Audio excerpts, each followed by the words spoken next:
ಒಂದಷ್ಟು ಅಪ್ಡೇಟ್ಸ್ಗಳು ಬರ್ತಾ ಇದೆ. ಪ್ರಧಾನಿ ಮೋದಿ ನಿವಾಸಕ್ಕೆ ಅಜಿತ್ ದೋವಲ್ ತೆರಳಿದ್ದಾರೆ.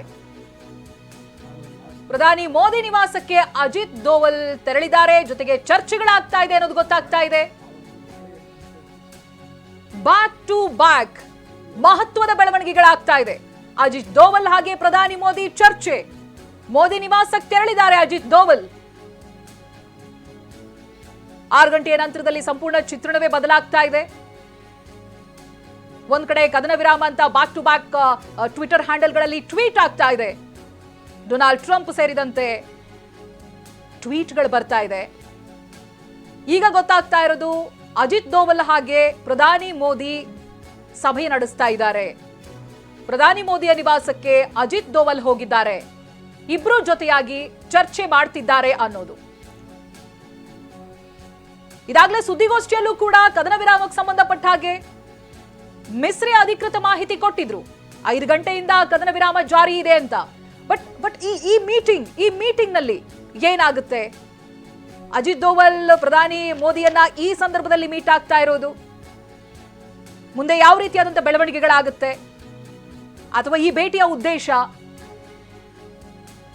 ಆಗ್ಲೇ ಹೇಳಿದಾಗೆ ಸುದ್ದಿಗೋಷ್ಠಿ 6 ಗಂಟೆಗೆ ಅಂದಾಗ ಬೇರೆ ವಿಚಾರಗಳ ಚರ್ಚೆ ಆಗಬಹುದು.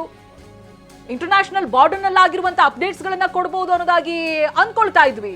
ಬಟ್ ಸಂಪೂರ್ಣ ಚಿತ್ರಣ ಕ್ಷಣ ಮಾತ್ರದಲ್ಲಿ ಬದಲಾಯಿತು. ಇನ್ನೇನು ವಿದೇಶಾಂಗ ಇಲಾಖೆಯ ಸುದ್ದಿಗೋಷ್ಠಿ ಕೂಡ ಇದೆ ಅನ್ನೋದು ಗೊತ್ತಾಗ್ತಾ ಇದೆ. ಒಂದ್ ಕಡೆ ಪ್ರಧಾನಿ ಮೋದಿ ಅಜಿತ್ ದೋವಲ್ ಭೇಟಿ. ಪ್ರಧಾನಿ ನಿವಾಸಕ್ಕೇನೆ ತೆರಳಿದ್ದಾರೆ ಅಜಿತ್ ದೋವಲ್.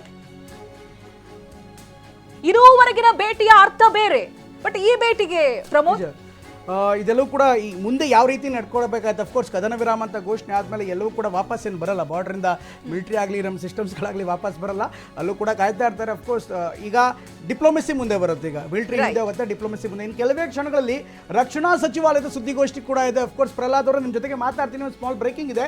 ಕೆಲವೇ ಕ್ಷಣಗಳಲ್ಲಿ ರಕ್ಷಣಾ ಸಚಿವಾಲಯದ ಸುದ್ದಿಗೋಷ್ಠಿ ಕೂಡ ಇದೆ. ಈಗ ಮಿಲಿಟರಿ ಮೊದಲ ಬಾರಿಗೆ ಇಷ್ಟು ದೊಡ್ಡ ಪ್ರಮಾಣದಲ್ಲಿ ಬಹುಶಃ ಇವತ್ತು ಸ್ವಲ್ಪ ಹೈ ರ್ಯಾಂಕ್ ಅಫಿಷಿಯಲ್ಸ್ ಅಥವಾ ಹೈರಾರ್ಕಿ ಇರುವಂಥ ಅಫಿಷಿಯಲ್ಸ್ಗೆ ಬರುವಂಥ ಸಾಧ್ಯತೆ ಇರುತ್ತೆ.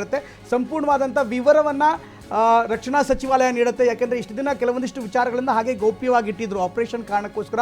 ಬಹುಶಃ ಇವತ್ತು ಈ ಕ್ಷಣಕ್ಕೆ ಕೊಡುವಂಥ ಸಾಧ್ಯತೆ ಇರುತ್ತೆ. ಅಂದರೆ ನಾವು ಯಾರ್ಯಾರಿಗೆ ಡ್ಯಾಮೇಜ್ ಮಾಡಿದ್ದೀವಿ, ಹೇಗೆ ಡ್ಯಾಮೇಜ್ ಮಾಡಿದ್ದೀವಿ, ಎಲ್ಲೆಲ್ಲಿ ಡ್ಯಾಮೇಜ್ ಆಗಿದೆ, ಇದರ ವಿವರವನ್ನು ನಾವು ಎಕ್ಸ್ಪೆಕ್ಟ್ ಮಾಡ್ಬೋದು ಅನಿಸುತ್ತೆ. ಯಾಕೆಂದರೆ ಇದುವರೆಗೂ ಅಧಿಕಾರಿಗಳು ಮಾಹಿತಿಯನ್ನು ನೀಡ್ತಾ ಇದ್ರು. ಆದರೆ ಇದು ಮೊದಲ ಬಾರಿಗೆ ಕದನ ವಿರಾಮ ಆಗ್ತಾ ಇರುವಂಥ ಹಿನ್ನೆಲೆಯಲ್ಲಿ ಹಿರಿಯ ಅಧಿಕಾರಿಗಳು ಬರ್ತಾರೆ, ಮಾತಾಡ್ಬೋದು ಅಂತ ನಿರೀಕ್ಷೆ ಇದೆ. ಅಫ್ಕೋರ್ಸ್